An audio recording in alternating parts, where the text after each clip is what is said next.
No tópico 5, nós vamos fazer um estudo das aplicações das constantes de equilíbrio.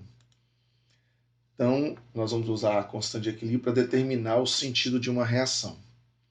Para isso, nós definimos que Q ele é o coeficiente da reação para uma reação geral. A reagindo com B formando C mais D. A expressão matemática do quociente da reação, que é o Q, ela é igualzinho à expressão matemática para a constante de equilíbrio, certo? Então, o quociente da reação é a pressão parcial de C elevado a C, vezes pressão parcial de D elevado a D, sobre pressão parcial de A elevado a A, vezes pressão parcial de B elevado a B. Ou seja, pressão parcial dos produtos sobre pressão parcial dos reagentes, caso você tenha apenas gás nos reagentes produto. Se você tiver soluções aquosas, você vai ter que a expressão de Q vai estar em função das concentrações em mol por litro, como nós já explicamos anteriormente. Então, olha só.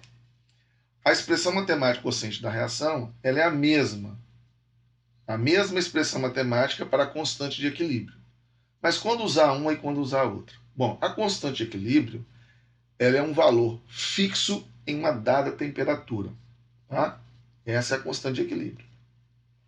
O quociente da reação não. Vai depender do que você colocou na reação. Então, o quociente da reação não necessariamente ele vai estar em equilíbrio.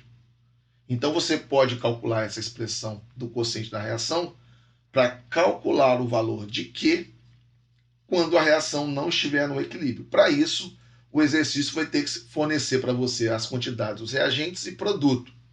Aí você vai usar essa expressão matemática aí do quociente da reação para encontrar o valor de Q. A reação ela vai estar em equilíbrio apenas se o valor de Q for igual à constante de equilíbrio. Tá certo? Então, a constante de equilíbrio é um valor tabelado. E o valor de Q é um valor que você pode calcular em relação às quantidades de reagente e produto que foi fornecida para você. Mas, se você encontrar que o quociente da reação foi igual à constante de equilíbrio, vai indicar para você que a reação estará em equilíbrio. Então, nós podemos prever o sentido da reação calculando o quociente da reação. Então, se o valor de Q ele é maior do que a constante de equilíbrio, então a reação inversa deve ocorrer para atingir o equilíbrio. Porque se Q é maior do que a constante de equilíbrio, isso vai indicar que você tem mais produto do que reagente necessário para atingir o equilíbrio. Então, se você tem mais produto do que reagente para atingir o equilíbrio, a reação tende a deslocar para consumir o produto. E uma reação que desloca para consumir o produto, ela é uma reação inversa, né? Então, exemplo, os produtos são consumidos e os reagentes são formados. O numerador da expressão da constante de equilíbrio diminui e o valor de Q diminui até que ele atinja o valor da constante de equilíbrio. Quando atingir o valor da constante de equilíbrio, a reação então atingiu o equilíbrio e as concentrações dos produtos e reagentes ficam constantes. Pelo contrário, se o valor de Q ele é menor do que a constante de equilíbrio, então a reação direta deve ocorrer para atingir o equilíbrio. Ou seja, se o valor do quociente da reação Q for menor do que a constante de equilíbrio, significa que você tem mais reagente do que produto, do que deveria ter no equilíbrio. Então a reação se processa no sentido direto para consumir os reagentes até atingir o equilíbrio, que você pode ver mais claramente nessa figura. Então, quando você faz o cálculo de Q, e esse valor de Q ele é menor do que a constante de equilíbrio, a reação ela vai ir no sentido de formação do produto. Então, a reação vai se processar com maior velocidade no sentido direto, do reagente para o produto.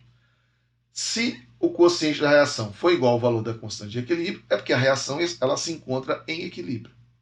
E, por outro lado, se o quociente da reação ela for maior do que a constante de equilíbrio, significa que você tem mais produto do que deveria ter no equilíbrio. Portanto, a reação ela vai se mover no sentido inverso, de consumo de produto. Então, ela vai formar mais reagentes. Tá certo?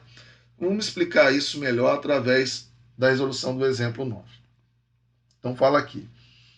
A 1000 Kelvin, o valor da constante de equilíbrio para a reação, 2SO3 gasoso, para formar 2SO2 gasoso e gás oxigênio, é 0,338.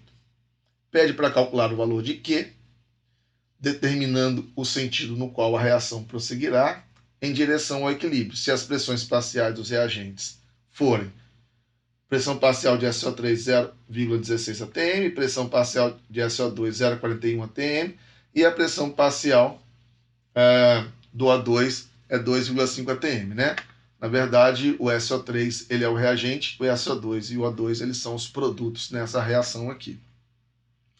Então, para calcular o quociente da reação, o valor de Q, você vai usar a mesma expressão da constante de equilíbrio.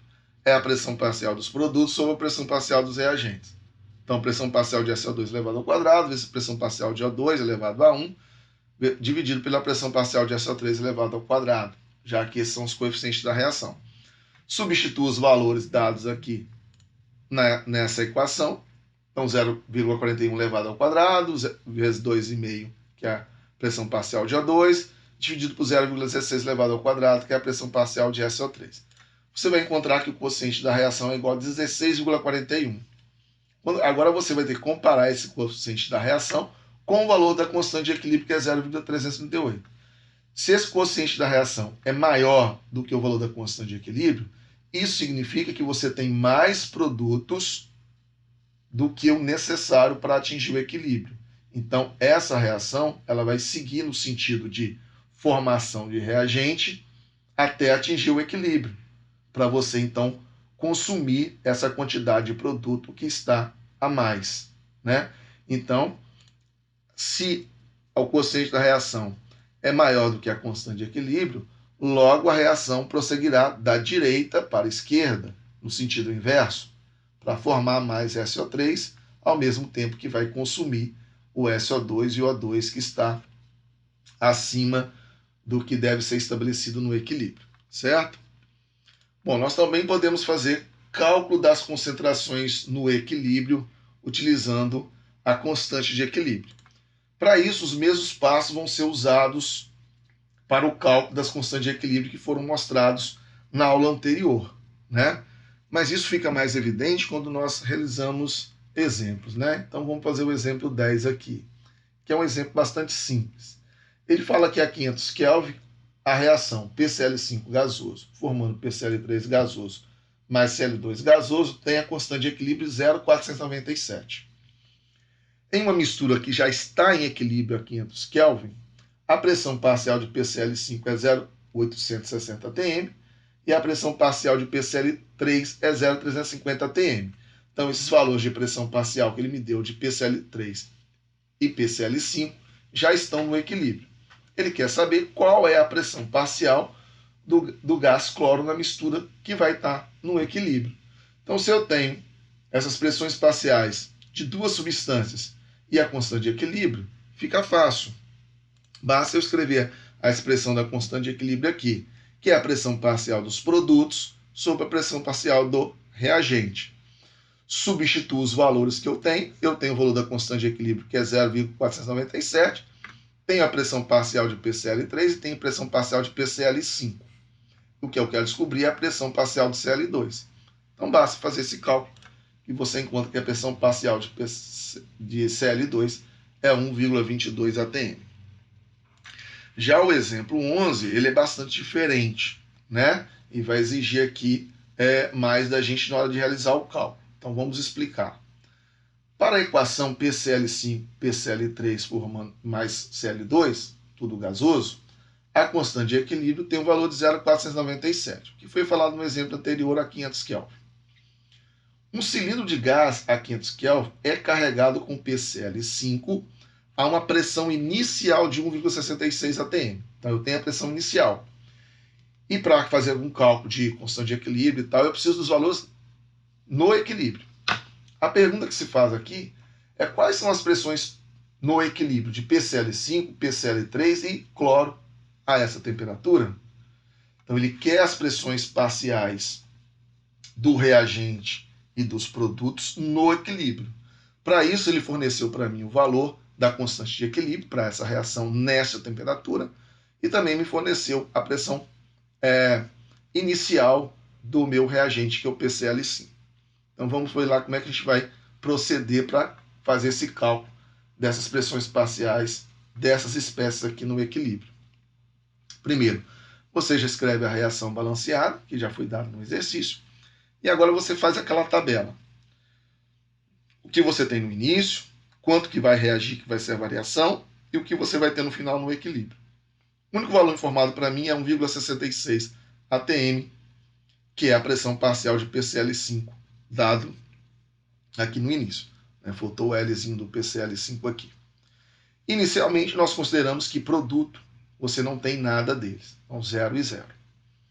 Agora, vai ter uma reação, uma variação, que eu não sei. Porque se eu soubesse, ficava fácil para encontrar quanto eu tenho no equilíbrio. É isso que eu vou ter que descobrir. Então, eu coloco o X. Novamente, aqui é reagente, por isso eu coloco menos X, porque vai ser consumido, né, o PCl5 ao longo do processo. E como o coeficiente aqui é 1, então é menos 1x. Já PCl3 e Cl2, eles são produtos. Então, eles vão ter que ser formados. Então, eu coloco mais x, porque o coeficiente aqui é 1, então fica mais 1x. Aqui o coeficiente também é 1, então fica mais 1x. Então, é isso que você tem aqui. Para reagente, eu tenho valores que vão ser subtraídos, e para produtos eu tenho valores que vão ser adicionados. E esses valores, eles são proporcionais aos coeficientes que aparecem na minha equação química balanceada, que nesse caso é tudo 1. Quando é reagente, eu vou subtrair, e quando é produto, eu vou somar. Então, no equilíbrio, eu vou ter que 1,66 atm, que foi dado no início, menos x. Esse é o valor que eu vou ter no equilíbrio. Já PCl3 e Cl2 é 0 mais x, o que vai dar x para os dois casos. Então, para descobrir quais são as pressões parciais de PCl5, PCl3 e Cl2 no equilíbrio, eu tenho que encontrar o valor de x. Para encontrar o valor de x, eu vou usar a expressão da constante de equilíbrio. Constante de equilíbrio, então, é a pressão parcial dos produtos sobre a pressão parcial do reagente. Vou substituir os valores que eu conheço. Eu conheço a constante de equilíbrio, que é 0,497, e sei desses valores aqui, que estão todos em função de x no equilíbrio. Então, x vezes x, dividido por 1,66 menos x. Então, eu vou ter que fazer esse cálculo aqui, multiplicar esse valor vezes os valores que estão aqui entre parênteses, e x vezes x vai dar x ao quadrado. Então, vou obter essa equação aqui. 0,497 vezes 1,66 vai dar 0,825. 0,497 vezes menos x vai dar menos 0,497x, que é igual ao x ao quadrado. Vou organizar essa equação aqui para obter essa equação de segundo grau, né? O que está negativo passa para lá, fica positivo. Quem está positivo passa para lá e fica negativo. Eu tenho essa equação de segundo grau. Para descobrir o valor de x, eu tenho que desenvolver aqui essa equação para encontrar o valor de x. Então, essa equação é menos b mais ou menos a raiz quadrada de delta, que é calculado com b ao quadrado menos 4ac, dividido por 2a. É assim que a gente resolve a equação de segundo grau, né? Então, o valor de a aqui é 1, que é esse número que está na frente do x ao quadrado. O valor de b é 0,497, que é o que multiplica o x. E o valor de c é o menos 0,825. Então, substituindo esses valores aqui, você obtém essa equação matemática para você encontrar o valor de x. Esse valor de x só me interessa o resultado dele positivo, porque x não poderia ser negativo aqui, tá certo? Você não poderia ter um valor de produto negativo, né? Você não tinha nada, como é que você vai ter alguma coisa negativa aqui? Então, quando você encontrar esse valor de x, você vai considerar apenas o valor positivo. E resolvendo essa equação, o valor de x vai ser 0,693 atm. Então, se eu tenho o valor de x, agora eu consigo encontrar qual é a pressão parcial de PCl5 no equilíbrio, fazendo esse cálculo aqui. 1,66 menos x, que é esse valor, eu tenho então que a pressão parcial de PCl5 no equilíbrio é 0,967 atm. E os valores da pressão parcial de PCl3 e Cl2 no equilíbrio são iguais ao valor de x. Então, seria igual a 0,693 atm. Tá certo? Então, esse exemplo 11 exige aqui um cálculo mais chato, que é resolver essa equação de segundo grau, mas é possível fazer a resolução do exercício. Então, é importante que vocês entendam bem esse exemplo e refaçam principalmente esses cálculos aqui para ver se entenderam bem. Tudo bem?